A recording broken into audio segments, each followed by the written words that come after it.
استغفار پڑھنا، اللہ سے توبہ کرنا دنیا کی نعمتوں کو حاصل کرنے کا ذریعہ بھی ہے اور آخرت کی بھلائی کا ذریعہ بھی ہے۔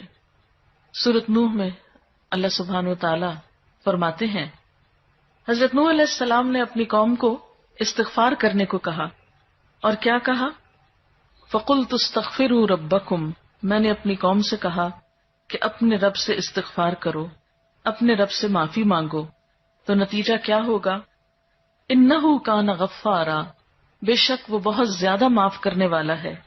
يُرْسِلِ السَّمَاءَ عَلَيْكُمْ مِدْرَارًا، تم پر آسمان سے خوب بارشیں برسائے گا، آسمان کو تم پر برسنے والا بنا دے گا۔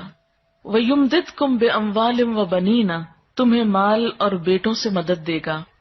وَيَجْعَلْ لَكُمْ جَنَّاتٍ، تمہارے لیے باغات بنائے گا۔ وَيَجْعَلْ لَكُمْ أَنْهَارًا، اور تمہارے لیے نہریں جاری کر دے گا۔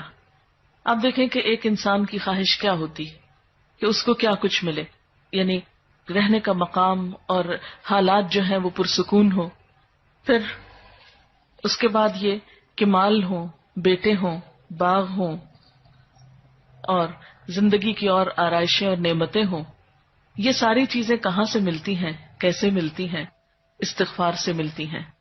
عام طور پر لوگ پریشان ہوتے ہیں، دکھی ہوتے ہیں۔ مثلا ایک شخص ایک بزرگ کی محفل میں آیا اور اس نے کہا کہ میرے حالات بہت تنگ ہیں، مجھے بہت پریشانی ہے، میرا رزق بہت تنگ ہے، تو آپ مجھے کوئی وظیفہ بتائیے۔ تو انہوں نے اس کو کہا کہ کثرت سے استغفار پڑھو۔ دوسرا آیا، اس نے کہا بچوں کی شادی نہیں ہوتی، تو آپ نے اس کو بھی کیا بتایا کہ کثرت سے استغفار کرو۔ تیسرا آیا تو کہنے لگا کہ بہت قحط سالی ہے، فصلیں اچھی نہیں ہوتی، تو آپ نے اس کو بھی استغفار کا بتایا۔ تو کسی نے ان سے پوچھا کہ بھائی 3 لوگ آپ سے 3 ڈفرنٹ مسئلے لے کر آئے ہیں، اپنی پریشانیاں لے کر آئے ہیں، آپ نے تینوں کو ایک ہی چیز بتائی ہے۔ تو اس پر انہوں نے یہی سورۃ نوح کی آیت پڑھ کر سنائی کہ دیکھو یہ قرآن میں اللہ کا وعدہ ہے اور اللہ کا وعدہ سچا ہے۔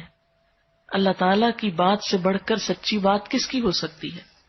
ہمارے پڑھنے میں کمی کوتاہی ہو سکتی ہے، لیکن اللہ کی بات میں کوئی شک نہیں۔ ذالک الکتاب لا ریب فیہ، یہ وہ کتاب ہے جس میں کوئی شک نہیں۔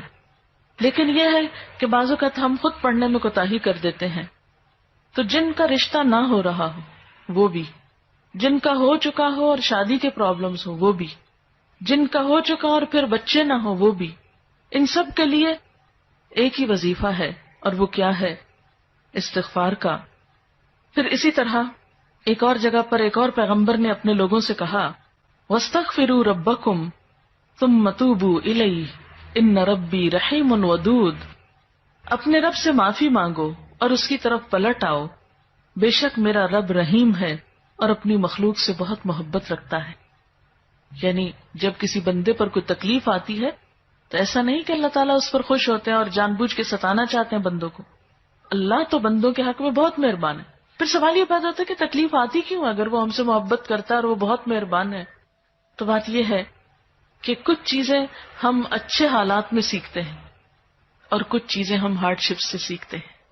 کچھ نعمتوں کی قدر ہم اچھے طریقے سے ویسے ہی کر لیتے ہیں، اور کچھ چیزوں کی قدر ہمیں اس وقت آتی ہے جب کوئی مشکل پیش آتی ہے۔ آپ دیکھیے کہ اس کی مثال یوں ہی ہے کہ جیسے کچھ کھانے آپ کچے ہی کھا لیتے ہیں، جیسے فروٹس وغیرہ ہیں، آپ کو پکانے کی ضرورت نہیں ہوتی، لیکن کچھ کھانے آپ کو پکا کر کھانے ہوتے ہیں۔ اسی طرح زندگی میں کچھ حالات ایسے ہوتے ہیں کہ جن میں آپ آرام سے سیکھ جاتے ہیں، یا کچھ باتیں آپ کو بغیر کسی مشکل کے سمجھ میں آ جاتی ہیں، لیکن کچھ باتیں آپ کو مشکل آنے پر سمجھ آتی ہیں۔ اور جس طرح انسان پختہ اور میچیور ہوتا ہے مشکلات میں، آپ نے دیکھا ہوگا کہ جو بچے ہارڈ شپس میں پلتے ہیں وہ بڑے ہو کر ان میں اسٹیمنا زیادہ ہوتا ہے، لیکن جو بچے بہت نعمتوں میں اور نازوں میں پلتے ہیں وہ اتنے بہادر اور اتنے ہمت والے نہیں ہوتے۔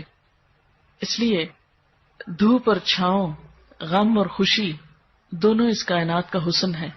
دن اور رات ایک بہت بڑی نشانی ہے ہمارے لیے۔ تو اس لیے جب تکلیف آتی ہے تو اس موقع پر انسان اللہ کی طرف زیادہ رجوع کرتا ہے، اللہ کو زیادہ یاد کرتا ہے، زیادہ ذکر کرتا ہے، اور اس طرح انسان کے گناہ دنیا میں ہی معاف ہونے لگتے ہیں۔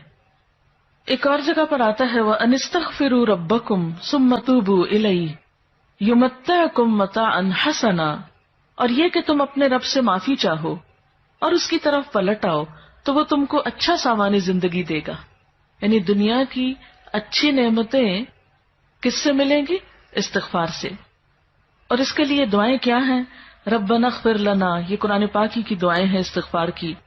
ربنا اغفر لنا ذنوبنا واسرافنا فی امرنا وثبت اقدامنا. ایک اور دعا ہے ربنا آمنا فاغفر لنا وارحمنا وانت خیر الراحمین. پھر اسی طرح ربنا ظلمنا انفسنا وان لم تغفر لنا وترحمنا لنکونن من الخاسرین انت ولینا فاغفر لنا وارحمنا وانت خیر الغافرین. پھر اسی طرح ربنا فاغفر لنا ذنوبنا وکفر عنا سیئاتنا وتوفنا مع الابرار. پھر اسی طرح رسول اللہ صلی اللہ علیہ وسلم نے بھی کچھ ایسی دعائیں سکھائی ہیں جو استغفار کا ذریعہ ہیں. رب تقبل توبتی واغسل حوبتی واجب دعوتی وثبت حجتی واہد قلبی وسدد لسانی واسلل سخیمۃ صدری. رب اغفر لی وتب علی انک انت التواب الغفور. استغفر اللہ الذی لا الہ الا هو الحی القیوم واتوب الیہ. اللہم انی ظلمت نفسی ظلما کثیرا ولا یغفر الذنوب الا انت فاغفر لی مغفرۃ من عندک وارحمنی. اسی طرح اللہم اغفر لی خطیئتی وجہلی واسرافی فی امری وما انت عالم به منی. اللہم اغفر لی جدی وہزلی وخطیئتی وعمدی وکل ذلک عندی. اسی طرح اللہم اغفر لی ذنبی کلہ دقہ وجلہ واولہ وآخرہ وعلانیتہ وسرہ. تو یہ استغفار کی دعائیں جو ہیں یہ انسان کے لیے بہت سی رحمتوں اور بخششوں کے اور عنایتوں اور برکتوں کے دروازے کھولتی ہیں. استغفر اللہ استغفر اللہ استغفر اللہ اللہم اغفر لی اللہم اغفر لی. کیونکہ ہر روز انسان کے اوپر مختلف طرح کی حالتیں آتی. انسان جس وقت بھی پریشان ہو، جس وقت بھی غمگین ہو، جس وقت بھی دکھی ہو، فوراً اگر اپنے رب کو پکارنے لگے تو انشاءاللہ وہ غم اور دکھ جو ہے اس سے انسان کو فوری طور پر ریلیف ہوگا. جیسے جسم کے اوپر پہنچنے والے زخم اور تکلیفیں ہوتی ہیں نا، تو ان کو اگنور نہیں کرنا چاہیے. مثلا اگر کہیں کٹ لگ گیا تو آپ اس کو ایسے نہیں چھوڑیں گے، اس پر کوئی دوا لگائیں گے یا کوئی پٹی لگائیں گے یا اس کو صاف کریں گے یا اس کو مرچوں سے، صابن سے، اس طرح کی چیزوں سے بچائیں گے تاکہ وہ بڑھے نہیں. اسی طرح جو روح پر کٹ لگ جاتے ہیں یا انسان گناہ کر کے اللہ کو جو ناراض کر لیتا ہے تو اس سے انسان اگر فوری طور پر نکلتا نہیں اور اس کا علاج نہیں کرتا تو بعض اوقات وہ گناہوں کے دھبے اور وہ دل کی سیاہی اتنی گہری ہوتی چلی جاتی ہے کہ انسان کو ایکیوٹ ڈپریشن میں لے جاتی ہے. اور بعض اوقات پھر اس کے لیے بڑی بڑی دوائیاں اور بڑی بڑی دوائیں اور دعائیں بھی کام نہیں کرتی. اس لیے انسان کو ہر روز کثرت کے ساتھ استغفار ویسے بھی کرنا چاہیے. اسی لیے ہم دیکھتے ہیں کہ اللہ کے رسول صلی اللہ علیہ وسلم جو معصوم تھے، گناہوں سے پاک تھے، جن کا کوئی گناہ بھی نہیں تھا، وہ دن میں 70 سے 100 بار استغفار کرتے تھے. اور آپ سے بڑھ کر مصروف بھی کوئی نہیں تھا. ہم تو یہ کہہ سکتے ہیں نا کہ ہم کیا کریں، ہمیں تو وقت ہی نہیں ملتا، نماز پڑھیں یا یہ بچوں کو سنبھالیں یا کون سا کام کریں کون سا نہیں کریں، کس وقت یہ تسبیحاں پڑھیں. ٹھیک ہے، ضروری نہیں کہ آپ کسی کونے میں بیٹھ کے لمبی تسبیح پڑھیں. آپ اٹھتے بیٹھتے چلتے پھرتے باتوں میں گفتگو میں کسی کی سنتے وقت دل میں آپ استغفار کثرت سے پڑھ سکتے ہیں. اور جب آپ سے پوچھا گیا کہ آپ کے تو گناہ نہیں پھر بھی آپ اتنی استغفار پڑھتے ہیں تو آپ نے فرمایا افلا اکون عبدا شکورا، کیا میں اللہ کا شکر گزار بندہ نہ بن جاؤں؟ تو شکر گزاری تو ویسے ہی اللہ تعالیٰ کو پسند ہے. سبحانک اللہم و بحمدک اشہد ان لا الہ الا انت استغفرک و اتوب الیک. السلام علیکم و رحمۃ اللہ وبرکاتہ.